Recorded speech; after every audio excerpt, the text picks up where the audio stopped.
remember they opened the door and they were doing their checks, and I was doing everything in my mind to man up. And they always tell you, if you don't go out the door willingly, we're going to give you a black boot to ride out with, and they will kick you out the door if you seize. Like, they don't care. They'll just kick you right out of it.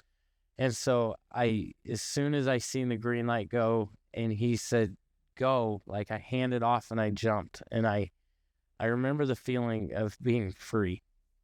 And you come out and that wind hits you and it's kind of violent and it's kind of like trying to orientate yourself. And then your parachute opens, which is kind of like being kicked in the crotch at the same time, very slowly, because you're going 200 miles an hour to 30 miles an hour by a parachute, and it's holding you here and nowhere else. Like, it's holding you by leg straps.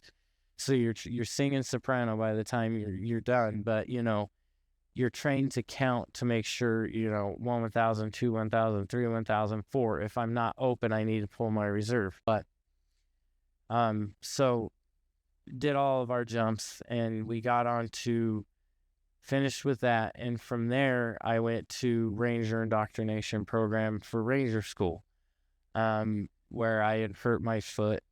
Long story short, I would have made it through, but I had hurt my foot.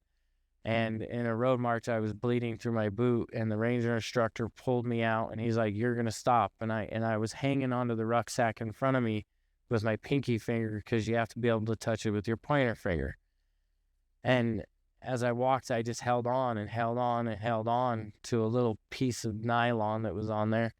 And they kept telling me, fall out and get in the truck. And I was like, no, I'm not quitting. Like, I'm fine. I got this. But they could tell, and I was hurt. And him and another guy from Ranger Recon Detachment, they just picked me up and they threw me into the truck at that point.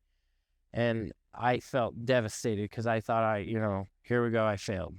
So, after that, I got to go up to the S shop and see one of the head instructors, and he told me, he said, "Cody, he's like, private boat enlisted. He's like, I'm going to give you 3 duty stations of choice. He's like, and select them carefully, because you'll probably get which one you want.